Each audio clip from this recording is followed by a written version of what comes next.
I can hardly believe I'm about to share this, but here I am. This story is something I've kept buried deep inside for far too long, and honestly, it feels like it's been slowly eating me alive. I know what you're probably thinking. It sounds crazy, and yeah, it kinda is. But trust me when I say this is not a simple black and white situation.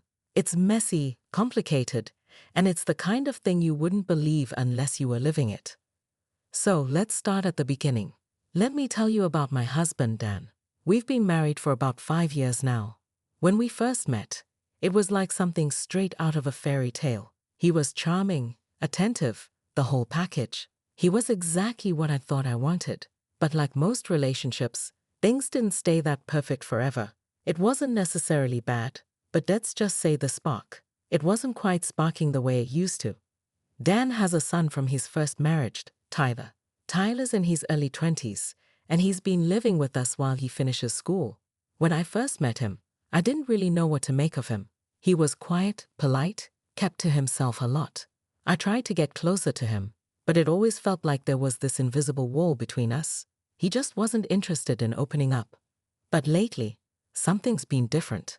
It started with these small moments. I'd walk into the kitchen, and there he'd be, just standing by the counter, scrolling through his phone or making coffee. And he'd look at me, not in a weird way, but like he was really seeing me. At first, I thought I was imagining it. I mean, he's young. Maybe he was just being observant or whatever. But then came the compliments. They were subtle at first, like, "You look nice today," or "That color really suits you." But after a while, they felt different, more personal, more intimate. And then came the incident that changed everything. It was just another afternoon. I was in the living room, folding laundry.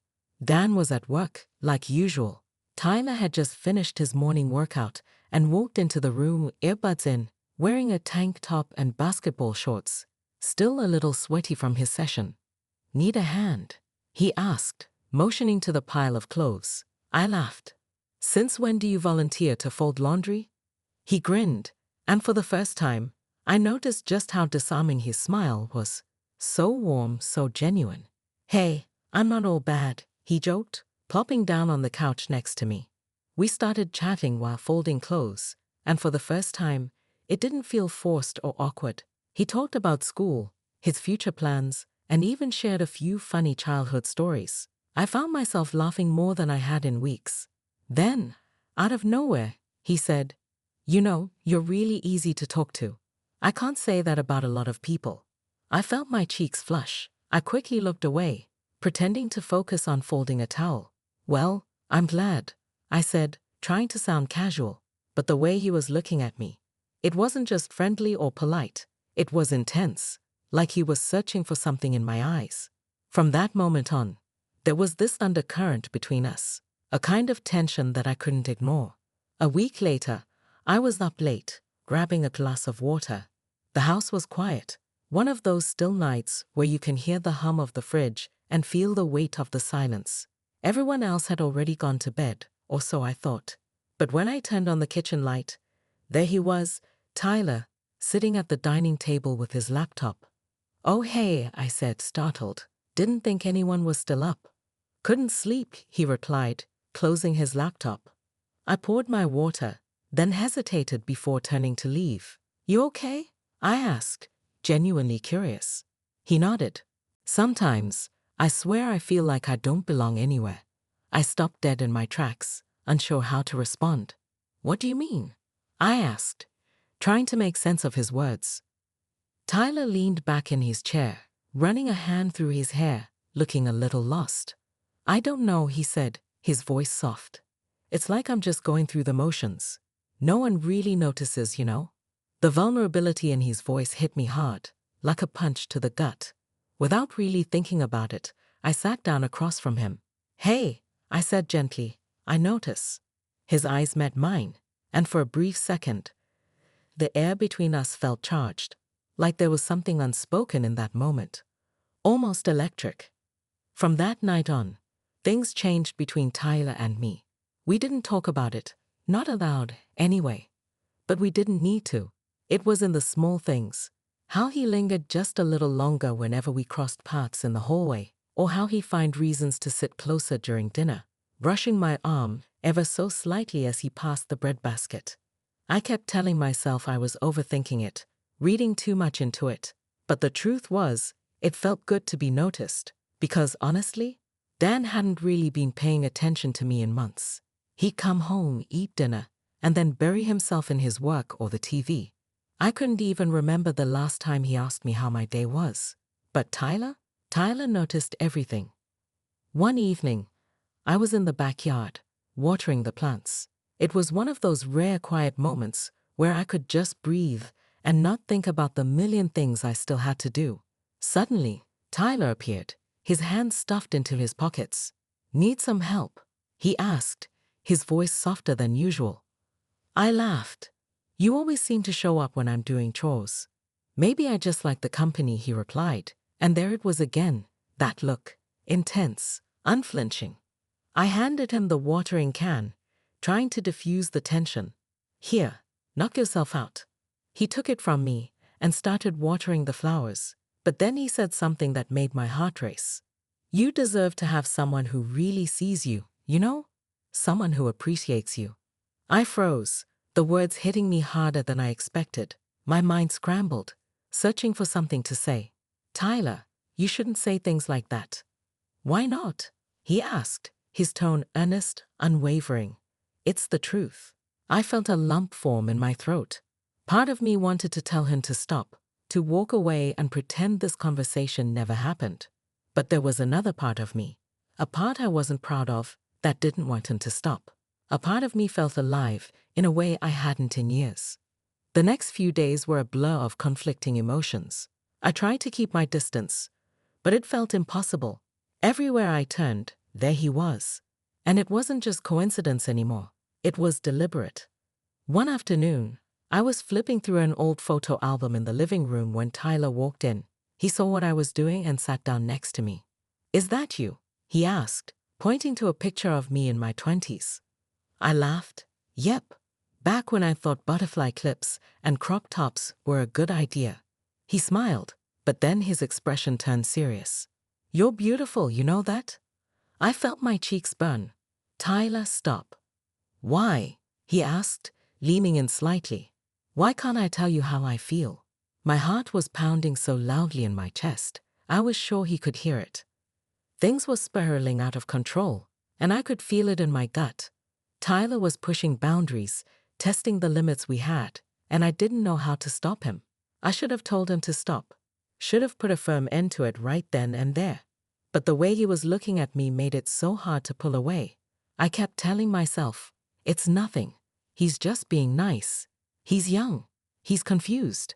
But deep down, I knew things were way beyond that now. But here's the thing. No matter how hard I tried to ignore it, I couldn't explain the way my heart raced every time Tyler walked into a room, or how my stomach fluttered whenever he brushed past me.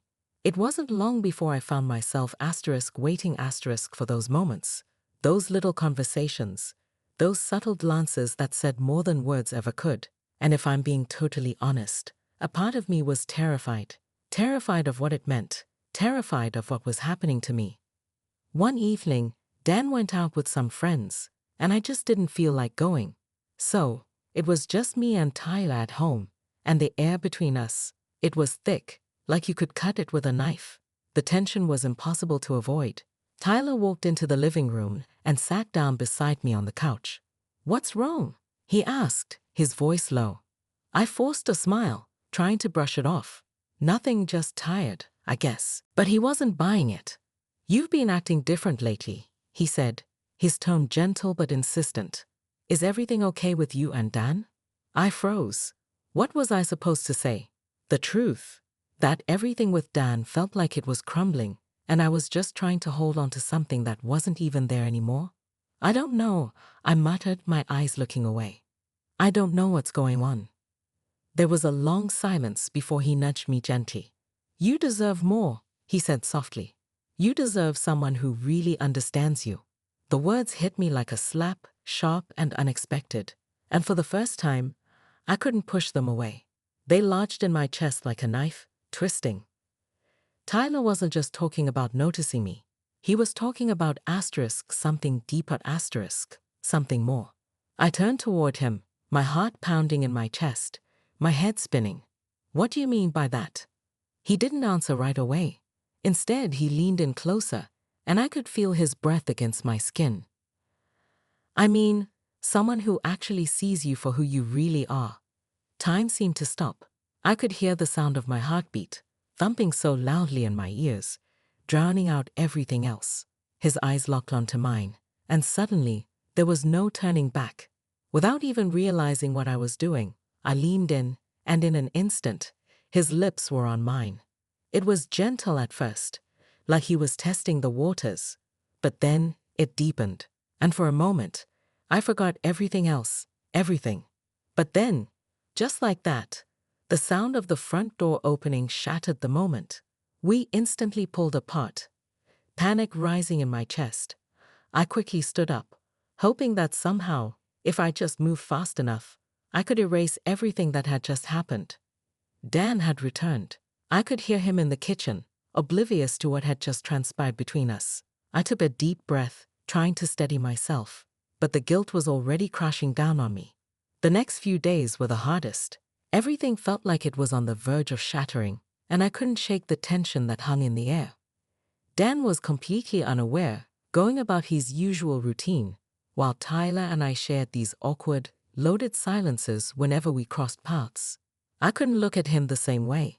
Every time our eyes met, it was like there was a secret burning between us, a secret we couldn't talk about, but both knew was there. That kiss? We both knew we crossed a line. It was so easy to pretend it hadn't happened, to act like nothing had changed. But that would have been a lie. It was like a spark in a dry forest, small at first, but capable of turning into something uncontrollable. The days blurred together. Tyler and I avoided any real conversation, and when Dan was around, I did my best to act like everything was normal, like nothing had changed. But it was impossible. I couldn't stop thinking about how it felt when he kissed me, how his touch made me feel alive in a way I hadn't in years. One night, after Dan went to bed early, I found myself alone in the kitchen with Tyler. He was just making a late-night snack, but his presence in the room felt too close, too intimate. I've been thinking about what happened, I said, not sure if I even wanted to hear the words leave my mouth. Tyler looked up from what he was doing, his expression serious. So have I. The air thickened between us. I stood there, frozen in place. I couldn't bring myself to move closer, but I couldn't leave either.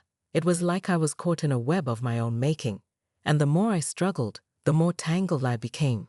I shouldn't have kissed you, I finally said, breaking the silence. It was a mistake. Tyler didn't respond right away. He just kept looking at me, like he was weighing something in his mind. Was it really a mistake? He asked, his voice low and steady. My heart skipped a beat. What do you mean? Maybe it wasn't, he said, stepping a little closer. Maybe we both needed it. I opened my mouth to protest, to say that this was wrong, that I was married, that we couldn't do this. But the words got stuck in my throat. The way he stood there so close, so sure, it made me feel like I was being pulled into something I didn't know how to escape from. Before I could stop myself, I took a step back, shaking my head. This has to stop, Tyler. We can't do this. His eyes softened, but there was something darker in them now. Maybe we can't stop it though. Maybe it's already too late. I swallowed hard. He was right. It already felt too late. My mind was spinning, trying to make sense of everything that had happened. Every time I tried to push it away, it came rushing back. The kiss, that moment when everything between us changed. The more I tried to act like things were normal, the more I felt like I was suffocating in my own skin. Dan, he was completely oblivious. Lost in his work, he didn't notice the tension, the strain that was practically dripping from the air in the house. And honestly, I was starting to resent it. I felt so alone. He used to be the one I turned to for comfort, for reassurance. Now, I was invisible. But Tyler? He was everywhere. It wasn't that he was following me around, but it was something subtler than that. It was the way he'd always find me when I least expected it. The way he'd sit down beside me and talk to me like I was the only person in the world who mattered. It was like he was pulling me in slowly, gently, but with such certainty that my heart would race every time. One afternoon, I was alone in the living room, scrolling through my phone, when Tyler came in. He was carrying a book, but it was clear he had something else on his mind. "You okay?" he asked, his voice soft but insistent. I forced a smile, but it felt so fake. "Yeah, just tired." He sat down next to me, his eyes searching mine like he was trying to read me. "You don't seem okay. You've been distant." I shook my head, trying to brush it off. "I'm just dealing with stuff. You know how it is." He didn't respond right away, but I could feel his gaze on me, weighing me, reading me. And then, out of nowhere, he said, "I miss us talking like we used to." I froze. Talking like we used to. We'd never talked like this before. This wasn't how things were supposed to be. "You can't just say things like that, Tyler," I said, my voice shaky. For a moment, his expression hardened, but then it softened again, like he was giving me a chance to reconsider. "Why not?" he said, his voice steady. "We both know what's going on. We both feel it. Pretending otherwise, it's just getting harder." My breath caught in my throat. Was this really happening? Was this the point of no return? He reached out, his hand brushing mine, and the moment it happened, I felt the world shift. It was like a switch flipped inside me. His hand brushed against mine, and suddenly, my body reacted before my mind could catch up. It wasn't just words anymore. He was asterisk touching asterisk me, and it felt like everything had led to this exact moment. I quickly pulled my hand back, as if I could erase what had just happened. But the silence between us, it was thick, suffocating. "I can't do this," I whispered. "This isn't right." Tyler didn't move. He just stayed there staring at me, his eyes darkening. Then, in a low, almost dangerous voice, he said, "What if we don't care if it's right?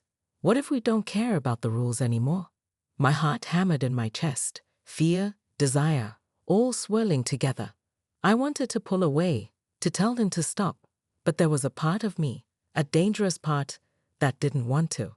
That part of me was weak, desperate for connection, for something to fill the emptiness that had been growing inside me for so long. Before I could make up my mind, I heard the faint sound of the front door creaking open. Dan's voice echoed from the hallway. My stomach dropped. Tyler stood up, pulling away from me, as if nothing had happened. He was back to being the son-in-law again. Dan appeared in the doorway, his usual smile lighting up his face. "Hey, babe. What's up?" I couldn't answer. My mind was racing. My body was still tingling from the closeness, from the near moment with Tyler. I could barely look at Dan. How was I going to hide this? I felt more trapped than ever. The line between what was right and wrong, it was becoming impossible to see. Dan was completely oblivious, lost in his world, as always. And Tyler? Tyler was always there, always so close. It felt like I couldn't get away. I was suffocating under the weight of guilt. But at the same time, there was another part of me that felt asterisk alive asterisk, in a way I hadn't felt in years. But I couldn't keep living like this. That night, I lay in bed staring at the ceiling, replaying everything in my mind like a movie I couldn't turn off. I kept wondering if Tyler really meant what he said, that maybe we didn't care about the rules anymore. The idea was terrifying, but it was also a call to something I couldn't ignore. I heard soft footsteps outside the bedroom door. My heart skipped. I knew who it was. Tyler. He knocked lightly before entering. His face was serious. "Can we talk?" he whispered. I sat up, instinctively pulling the covers closer, as if they could shield me from everything that was happening. "Tyler, what is it? What do you want to talk about?" He walked over slowly, sitting on the edge of the bed. "You know what this is about. You know what we're both feeling." I shook my head, my thoughts racing. "I don't know what you're talking about. This has to stop. We can't keep doing this." He looked at me, his eyes filled with that same intensity I'd seen before. "But we are asterisk doing it, and I can't just pretend it's nothing anymore. Can you?" I bit my lip, trying to hold back the flood of emotions threatening to spill over. I wanted to tell him it wasn't real, that it was a mistake. that I loved Dan, and I wasn't some kind of monster. But the truth was, I wasn't sure anymore. I wasn't sure about anything. Tyler moved closer, and this time, I couldn't pull away. His hand cupped my cheek, gently, and for a second, it felt like nothing else mattered. Like it was just the two of us, and the world outside didn't exist. But then the weight of reality came crashing back. I had to stop this. I had to stop it before it spiraled completely out of control. I gently pushed his hand away, my heart breaking as I did. Please, Tyler, this can't happen. I can't be the one to destroy everything. Tyler's face softened, but I could see the flicker of frustration in his eyes. I'm not asking you to destroy anything. I'm just asking you to see me. See what we have. I looked away, tears threatening to fall. I see it, but I'm not sure I want to. He didn't say anything after that. He just stood up and walked toward the door, stopping before he left. His expression was unreadable. I'll wait for you, he said softly before walking out. The door clicked shut behind him, and I was left alone with my thoughts. I had a choice to make, a choice that could ruin everything, my marriage, my life, everything I thought I knew about myself. But deep down, I knew it wasn't just Tyler I was running from. It was me. The next morning, everything felt different. The weight of my decision hung over me like a dark cloud. I didn't know what to do, but I knew one thing for sure. I couldn't keep pretending nothing was happening. Tyler had made his feelings clear, and I wasn't sure I could deny mine for much longer. Dan was downstairs making breakfast, like he always did, completely unaware of a storm brewing in the house. I wanted to tell him. I wanted to confess everything, lay it all out on the table, and make the choice to fix things. But part of me feared that if I did, it would destroy everything. I couldn't keep living in this limbo. And as I stood there, my hands shaking, I realized one painful truth. I wasn't just caught between two men. I was caught between the woman I used to be and the one I was becoming.